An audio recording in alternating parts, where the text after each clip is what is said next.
Welcome back to my channel again. आज हामी यहाँ मल्लेगाउँ पालिका वडा नम्बर 2 ऋषिदहमा खोलामा नुहाउन जाँदैछौँ। यस्तो राम्रो मनमोहक दृश्य देखिरहेको छ कि भ्लग नबनाउने भनेर हिँडेको, यो ठाउँ हेरेपछि भ्लग नबनाइ म खप्नै सकेन। यस्तो राम्रो खोला पुरै सरर खोलाहरू सोच्ताइरहेको छ। यस्तो राम्रो मनमोहक दृश्य, यो हरियाली देख्दा कसको मन लोभिएला र जस्तो भइसक्यो।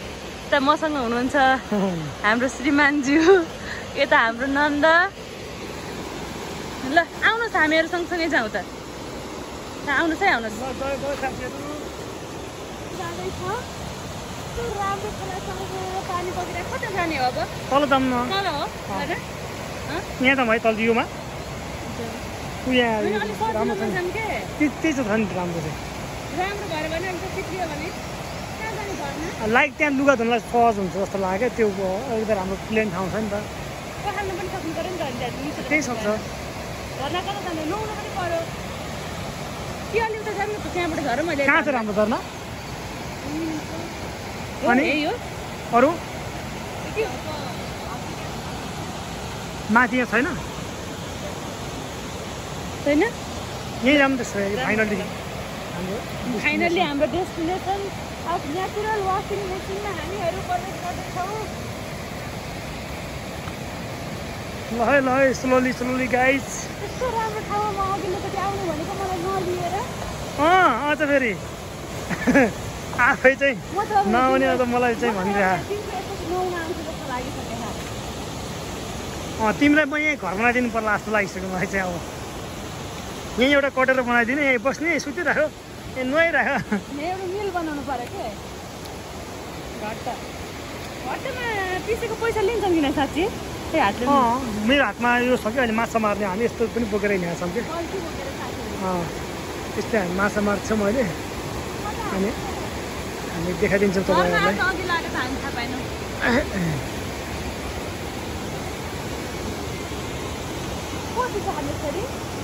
ऊ त्यो फुच्चेहरू त्यहाँ रहेछ है, के को हो? त्यहाँ त्यो मान्छे आएर छ माथि। बिस्तारै है साथीहरू, बिस्तारै।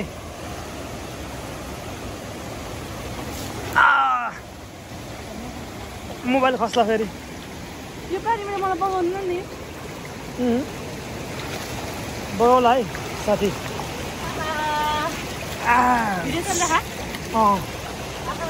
चिसो।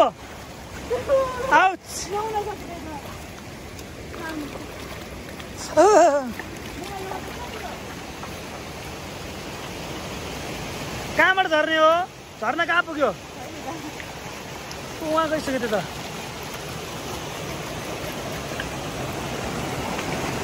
आमामा हेर्दा कस्तो राम्रो।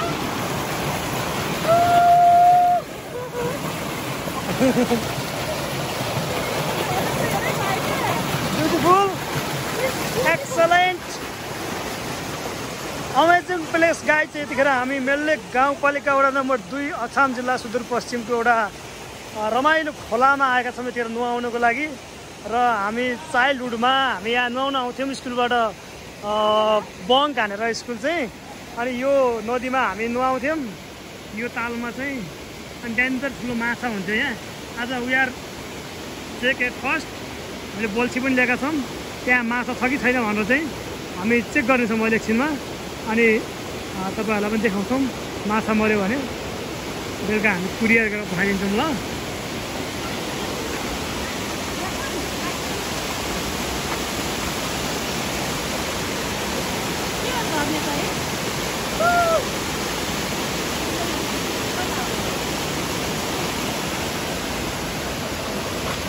साथीहरू, हजुर चिच्चाएर बोल्नुपर्छ यहाँ चाहिँ।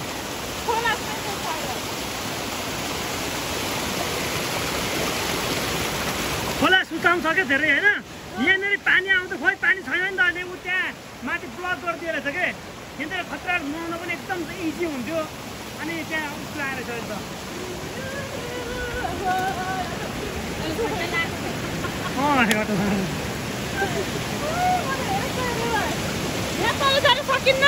सकिन्छ, तिमी पढिन जाने छ अनि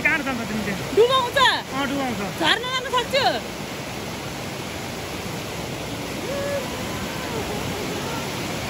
यही बस्नु भयो ल अब के गर्ने भन्दाखेरि कस्तो गरेर हामी लुगा धुन्छौँ साथीहरू यहाँ हामी एकदम राम्रो दृश्यमा आइसकेका छौँ यो हाम्रो डेन्जर नदी एकदम सुहाइरहेको छ र यो एकदम टुरिस्ट एरिया पनि हो यहाँ चाहिँ एकदमै राम्रो दृश्य छ त्यहाँ पानी खसिरहेको छ छाँडाबाट हाम्रो मेडम यसरी रमाइरहेछ चिप्लिन्छ साथी चिप्लिन्छ है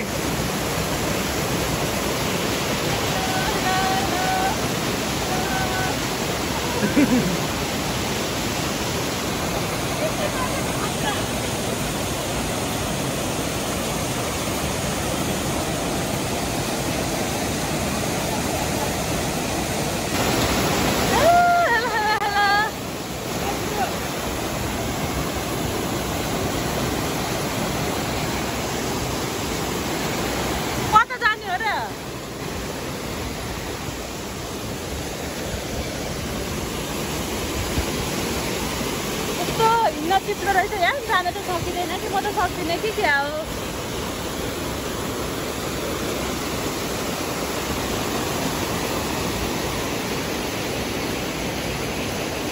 वा मैले नुहाइहालौँ जस्तो भइहाल्नु लुगा धुँदा फेरि खोलामा एकचोटि पस्नु न र जानु अब हामीहरू चाहिँ यता घट्टा हेर्न जाँदैछौँ घट्टा गाउँघरतिर घट्टा हुन्छ बजारमा मिल घट्टाले चाहिँ पिठो पिस्ने तेल निकाल्ने अनेक हुन्छ यतातिर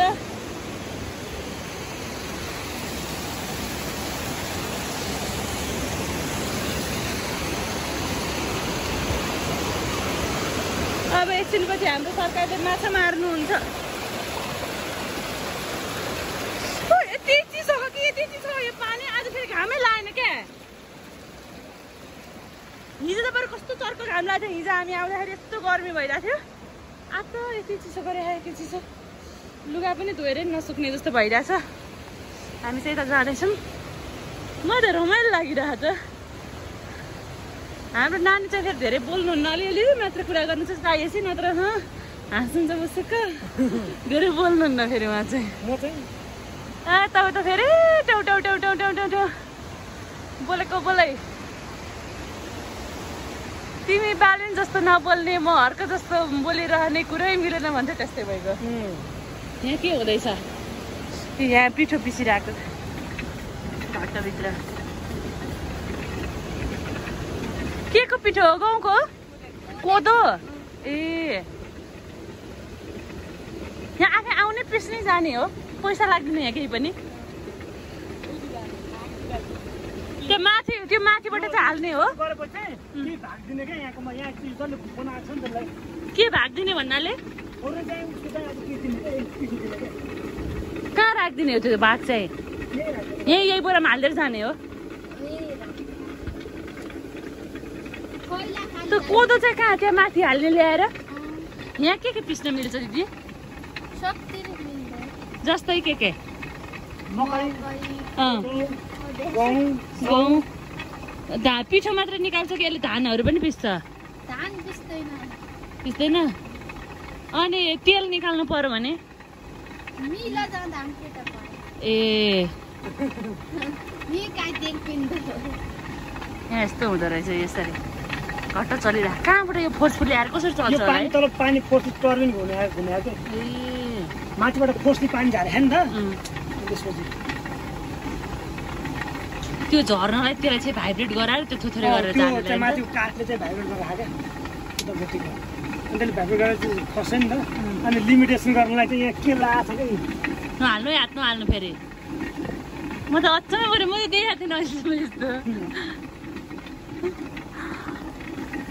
हेलो म्याडम के गर्दै हो म यहाँ घट्टामा कोदो पिस्दैछु यहाँ के हुन्छ गहुँ कोदो जौ मकै उयसको महत्त्व चाहिँ के हो? यो चाहिँ पहिलेको जमानामा यसरी माथिबाट पानी फोर्सफुल्ली आउँछ तल टर्मिनेट हुन्छ यसले चाहिँ भाइब्रेट गराएर यहाँ हामीले राखेको कोदोहरू मकैहरू गहुँहरू चाहिँ बिस्तारै बिस्तारै बिस्तारै बिस्तारै बिस्तारै निस्किन्छ बुझ्नु भयो? यस। धन्यवाद ल कि पानी फोर्सली फालिन्छ तल अनि फोर्सली फालेपछि यसको टर्बाइन घुम्छ यहाँभित्र माथि यसरी घुम्छ पानी यसरी निस्किन्छ। हजुर अब हामी माछा मार्दैछौँ त्यसमा ऊ त्यहाँ म एउटा चाहिँ नदीमा गएर अनि माछा धेरै हुन्छ भन्ने हाम्रो एस्पेक्ट छ। जाम जाम साथीहरू जाम बिस्तारै स्लोली चिप्लो छ धेरै नातिर जाम है।